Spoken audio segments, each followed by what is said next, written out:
I'm Chris Ellis, and this is my 30-second portrait.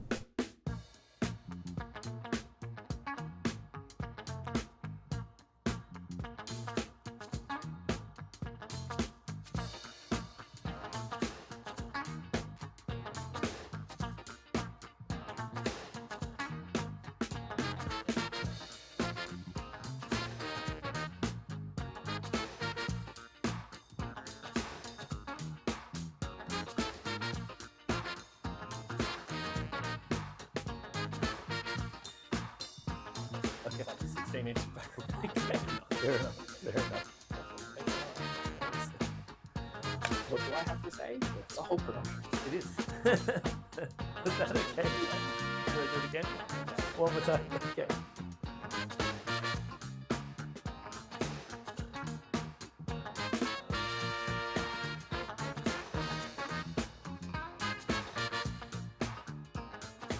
Chris, welcome to Think Visual with Shapeshifters. Thanks for being here. No worries. Thanks for having me. I guess one of the things that I'm interested in, Chris, is I've met you a number of times. I think the first time was through Gianna at JMC, and then obviously at our Think Visual event where you and Wendy came and spoke for quite some time. It was great. It was fantastic, actually. I think everybody loved that. But I'd love to know a little bit more about like your personal backstory. Yeah. Like, how did you get to where you are today and to do all the interesting things that you work on now? Yeah. Where did it all start? I think, I always loved drawing at school. It was the only thing that really I found interesting. It's the thing that kind of gravitated towards. It was only in year 12 that someone told me that, you can actually study visual communications. You can actually do this as like a degree, and then you can get a profession and doing this. I knew that jobs in like advertising and design existed, but it never kind of dawned upon me that you could actually go and study it. So I went and did a Viscom degree, and I think from there my main goal was to just get paid to do design. I just wanted to have a job where I could wear sneakers to work and just sit in Photoshop and just create things. That just seemed like a dream to me. So that was just my goal from there. So straight out of uni, got a job at Rockstar Memoirs, which was run by Nathan, who also runs the distillery. Kind of cut my teeth there, learned so much from him personally, because he was running a small business from him. So I was exposed to so much about what design was beyond just sitting on a computer and making things. And then, just worked in another agency called Ryzen, run by Celia and Ruji. Again, learned so much from them. I think I was kind of just like picking up mentors as I was going, where I was exposed to kind of everything digital there. So e-commerce, like it was kind of the wild, wild west of web design back then, where you could kind of create anything. And they were really looking for digital natives to really push what was possible. So worked there for a few years, and then really just wanted to move into products and get more experience and really work a bit deeper on like problems and user experience, and more broadly just around products and services as well, not just creating websites. And I stumbled across the Instagram ad they were looking for a product designer at Future Friendly. We were called Mentally Friendly at the time. And I applied and I got the job there, and I've been there for 10 years now, and now I head up the design team. Wow, that's really cool. It's kind of it feels like there's like a bit of destiny, So you were kind of exposed to the idea of product and UX through the accumulative different design experiences you had, and that's is that the kind of thing that you do today? Like you're mostly focused on product? Yeah, so mainly product and service innovation. Our sweet spot, and the thing that kind of gets me up in the morning as well, is creating new things. So we're always in that 0 to 1 phase. So building out, testing new value propositions, new services, new features, and things like that. And it could be anything. So we've worked with built a biosecurity app for the New South Wales government to help primary producers understand the risks of biosecurity risks. We've just recently launched a app with New South Wales Health called PAVE on helping young people quit vaping as well. So there's a really like wide spectrum of products and services that we work in. I think the main sectors we work in is finance, culture sector, and government services as well. Really always trying to focus around finance and community wellbeing. Yeah, wow. Is there a bent more towards digital stuff, or is there anything non-digital that you do? We've worked on some non-digital services before in the past. One that we worked a couple of years ago with Commonwealth Bank on their equal access toolkit. So designing out what it would look like for in-branch to be more accessible for people with access needs. Yeah. And that was a completely non-digital service. So we were prototyping out what things lived in the toolkit, what the interaction between the banker and the people wanting to use these services kind of look like. So designing and prototyping and testing that out as well. So it doesn't always have to be digital. And those ones I find are usually the most interesting, where there is like a bit of performance or kind of choreography when it comes to the testing as well, to try to make it as real as possible. Yeah, wow.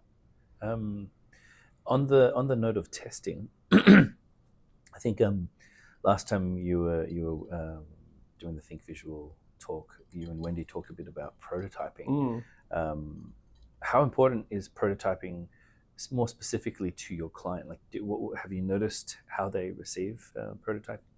Yeah, I mean, it's critical to what we do. There's not a project that we do where we don't prototype. It's the consistent heartbeat of the project is testing, and we create prototypes to put in front of people. The one question that we're always asking is, what do we need to test? What do we need to test? What are our assumptions? What do we need to put in front of people? And I guess to do that, we create the highest fidelity prototype we can to be able to test the thing we want to. We want to really,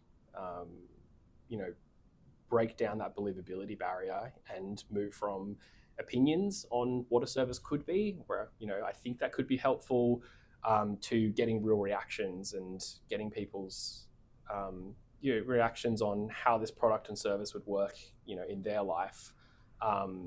And from there, we're able to get those meaningful insights to, create change in organizations and make sure that we are building the right thing. Yeah, wow. It seems like it's critical. Yeah. And are there any particular ways you go about doing prototyping that makes the process efficient and effective? I think as a core team working on it, I think is just being really clear about what you want to learn.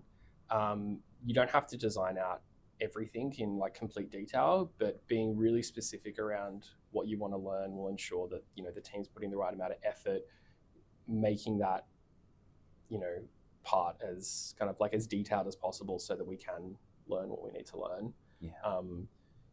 It could be how someone onboards to a new banking product, for example. It could be how young people react to how their what their streaks look like for quitting vaping. We have to make it as real as possible and put the detail so we can get those real reactions. And it moves from a case of what could this thing be to, okay, that's what it is. What's wrong with it? What do we need to actually, change for this to be put into the real world? Yeah, wow, that's great. So, as real as possible, ask questions up front, and establish. I think I really like that. Establish what it is that you want to learn. Yeah, that's great.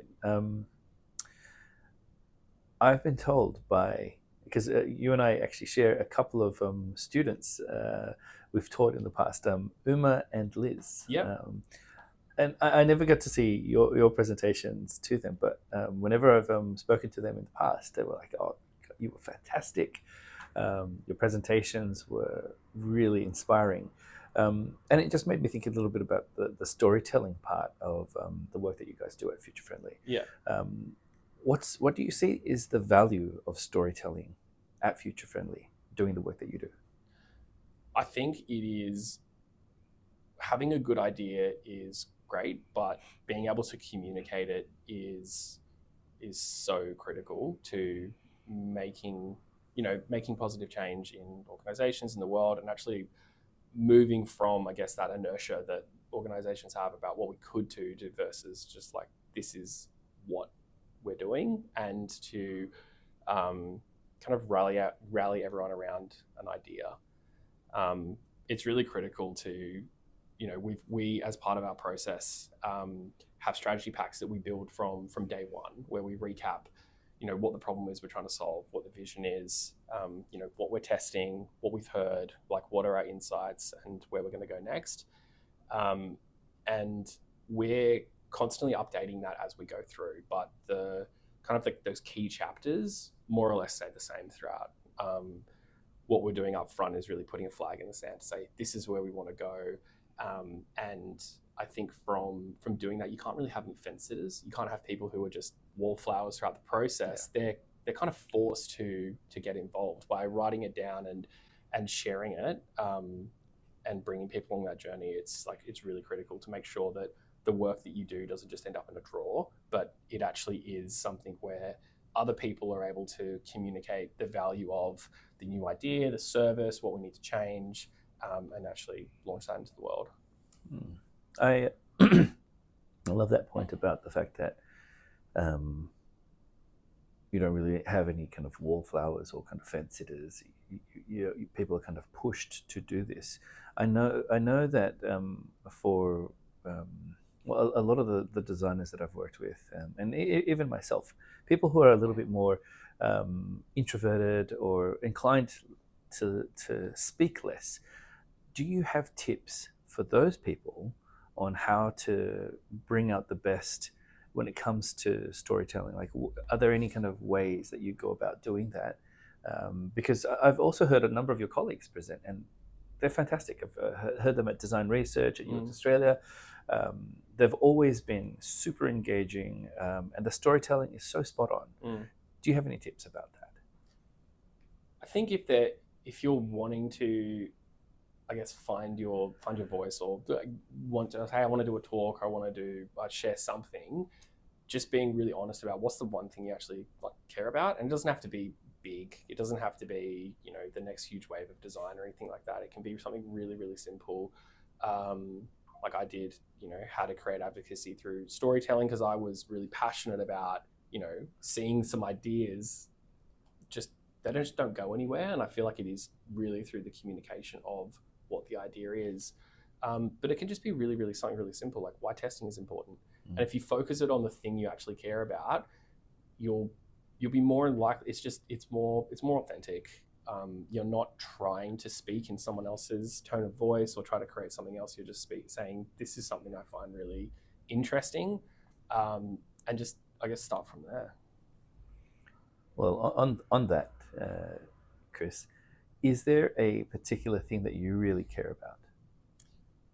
I was thinking about this last night. I just want to work with great creative people who challenge me, and I want to make positive change in the world. That's what kind of gets me up in the morning. It doesn't really matter like what the particular problem space is, as long as it's kind of interesting, it's challenging, then that's for me. Well, you're in the right place, right? I've met quite a few of your team. I've seen them. I've seen their work. I've seen you guys at Good Design. You're among, I think, Future Friendly are among the most creative people that I've come across in the design industry. So it's a great team that you're with. I actually have another thought though, about education. I've seen you show interest in it over the years, like more than once. Yeah. What's with that? Like, what's your curiosity, or what is your thinking around the role of education? I think what drew me to it initially was, like, I've been really lucky to have really engaged mentors throughout my career. Like I mentioned some before. I've still got some I work with today. So I'm very, very lucky for that. And I think that I think it's kind of my way of kind of giving back. I remember back when I was studying, it was very hard to navigate, where could I go? What are the avenues?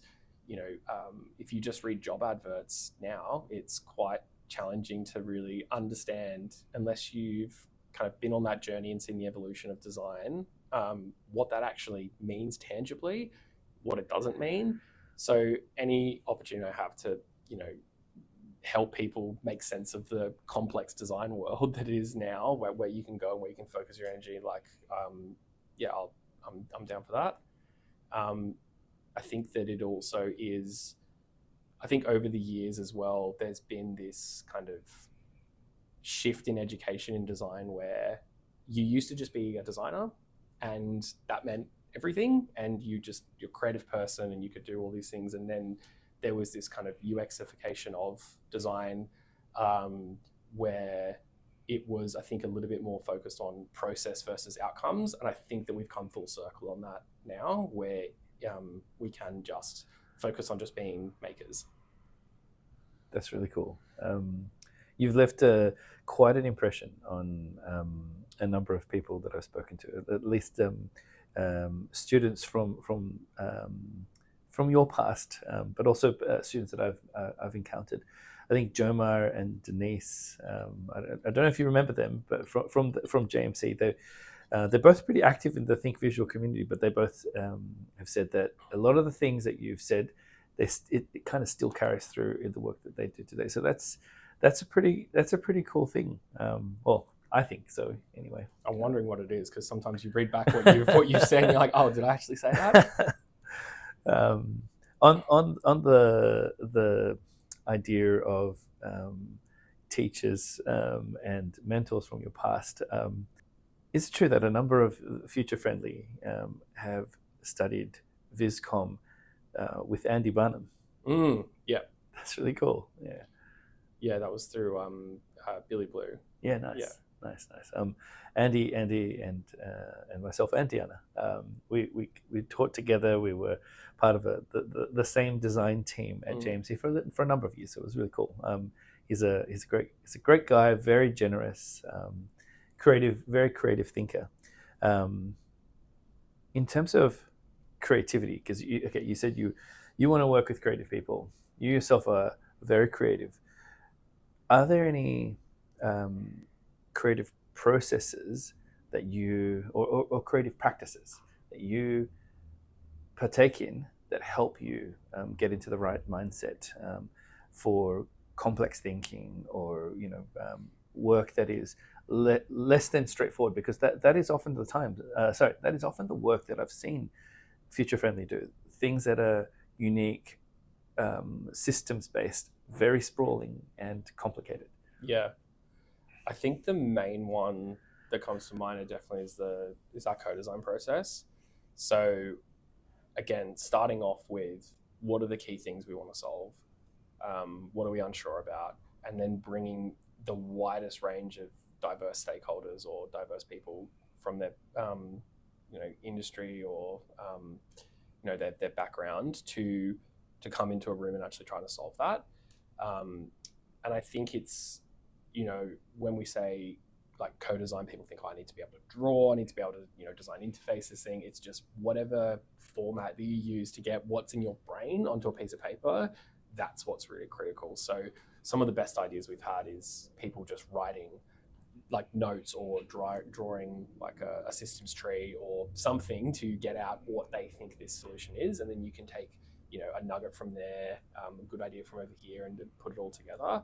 I think it's really critical because it gives everyone the space to just create in whichever way that they think is like the easiest way to get it out of their brain. And then we can able to come together and kind of source all those ideas and see what works, and kind of Frankenstein sometimes yeah. like a prototype that we can actually put in front of people. Yeah. That's, I think the co-design process, which is something that we undertake as well, at the start of all of our work. The co-design process also puts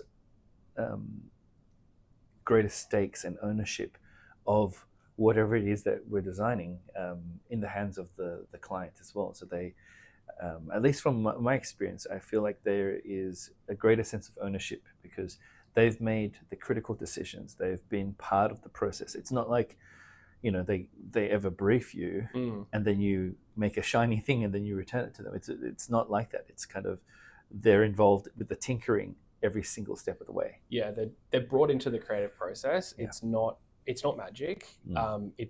It's not science. It's a mixture of art and science, kind of at the same time. So I think it's critical to bring them into the process, and then from there, it's not a case of, well, how did we get here? It's, you're able to follow the thread from what the initial problem was we wanted to solve to, how do we break that down into what's the riskiest assumption we need to test to validate this, and then what's the prototype we're going to be putting in front of people. And then every step of the way, if you bring them involved, you do create that buy-in. So by the end, you have a team that's not just happy with the work or wanting to move it forward. They're able to articulate it kind of passionately. They're able to tell the stories when they came to testing, and replay those reactions from users as well. You created such a great not only definition of co-design, but more the result of it. I got to remember these things when people ask us about co-design, because sometimes we get some questions around why we always kick projects off with a fairly hands-on co-design session, and then why that process is so important. But the value, I think you've articulated it brilliantly. Yeah. Again, I think it is a bit like magic, where you don't believe it until you've seen the end of the magic trick. It does seem performative. It does seem a little bit like, why are we sketching crazy ideas? Can't we just talk about this? And you go away and make the thing. But I think it is really critical to, creating change and, immediate progress, but also lasting change as well. Yeah. I love that you mentioned the sketching stuff, because not that sketching is the only form of it, but specifically visual thinking and visual communication, because you've got a bit of a background in it. But visual thinking, what role does it play in your own work and in your practice? Yeah, it was an interesting kind of thinking about this before I came in, because everything to me is a form of visual thinking, because I'm a visual learner. So to me, I see it everywhere, but more importantly, I see it when it's not present. So if people are kind of discussing in a workshop or a meeting, but there's no visual cue about what's happening, I actually really struggle to follow along. But if we're carding up on system cards or post-its and then playing back one at a time, that's a way that I'm able to kind of follow along, and that's kind of my visual cue about how a conversation is progressing. But it's kind of everywhere in our process and what we do, from our demo packs to how do we distill really complex ideas down to diagrams, how things work, how things come together, what business models look like on a piece of paper. I think that any complex idea should be able to be distilled down to a really simple diagram to, support everyone on the team and the rest to really understand and engage with the work. But it even comes down to the way that we roadmap. Like when we make product roadmaps, they've all got, it's all color coded. It's all, in a particular style. So anyone in the studio can walk into another team's project and you'll be able to instantly be able to read what the product roadmap is just by the way that it's structured. And I think that's just a really, powerful kind of agnostic language that we've got is visuals. That's fantastic. You've mentioned a range of different things that you can potentially leverage in terms of visual thinking methods and skills. Have you seen its impact, or can you talk a little bit about its impact, particularly on clients when a client experiences it versus when they don't? Do you see any? Do you see an impact? I think the biggest impact is the first round of testing. So we've been speaking about what the problem is, what the possible solutions are, and then it's the kind of product designer's role to go away and make that tangible. So the first time we're going through testing or when we're playing that back into check-in, that's the first time they've seen all those ideas come together in a really, high fidelity prototype. And it moves from, we've been actually speaking about this thing for 6 months before we engaged you all. And this is the first time that someone's put it down on a piece, in a prototype flow, and put it in front of people. And you can see the change in reactions and behavior from everyone to, it creates momentum, it creates excitement to, we're not just talking about this anymore, we're making it. And it moves from what could this thing be to what's wrong with this right now? Like, because we could, move this in production, and it shifts everyone's kind of energy towards the problem you're trying to solve. Yeah. I think both Steve and Martin, so Steve Beatty and Martin Tomic, they talk about the fact that visuals create shared understanding. Have you seen, because you've had a lot of experience doing such a diverse range of projects, but have you ever seen what happens when people are like, or can you think of a time what happened when a project or an idea is spoken about, but not actively mapped, not actively sketched out, but just spoken about? And is there a difference between the complexity that they talk about and just when they talk about it versus the complexity when they can see it? Yeah, all the time. Like, it's a constant throughout it.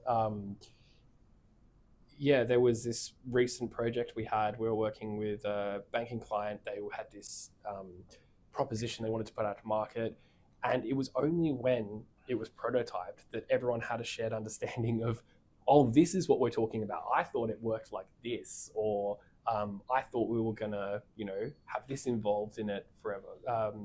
So by using the artifacts or the visual to be able to take all those inputs and create it forces people to get alignment.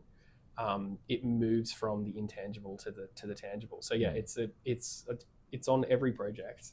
It's always everyone has a different idea about what it could be, and the visual is the way to align everyone on, okay, this is what it actually is, and then from there you can get real reactions on what this thing is and isn't.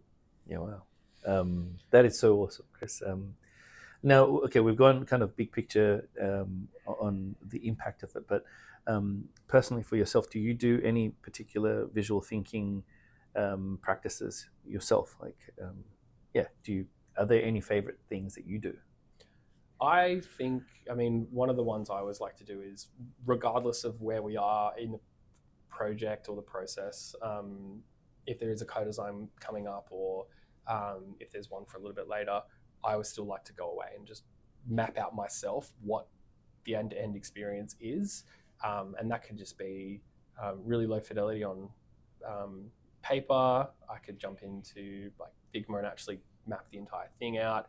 So to me, it's important that I've got a mind's eye of the mental model that we're working with, what it looks like, where the gaps are in my thinking, so that I'm able to kind of, prioritize effort about, okay, I actually need to understand this part. I think that's critical for everyone, is just make it make sense for you first, and then you're able to update it, versus if you're just always going on the same pace as everyone else, you're just digesting information, and I find that quite challenging. Yeah, wow. Last thing, any tips for people who are wanting to integrate visual thinking into their own practice, into their own work? Is there any tip that you offer on how they might start, or what might they do? I think just set a timer for 10 minutes and draw or create whatever thing you think you need to be able to make sense of the problem you're trying to solve. We find that sometimes that teams are we're going around circles on a particular problem or how to solve something, and the easiest way is just to time out. Let's just set a timer for 10 minutes. We're all just going to co-create or card up or whatever the output is about what we think this solution is. And then there from that, everyone has a visual, even if it's written or if it's a drawing, to go off and actually understand, create alignment on what the thing is you're trying to make. That's a great tip. I love that you consider written as well, because written stuff is definitely a form of visual. So you get to see it, right? Chris, thank you so much. That was super insightful. It's kind of amazing to get to see a little bit of what's under the bonnet when it comes to the magic of the work that you and your team do at Future Friendly. It's inspiring. So we love it, and can't wait to see you guys do some more awesome things. Awesome. Thanks so much. No worries. Okay. 16-inch. Fair enough.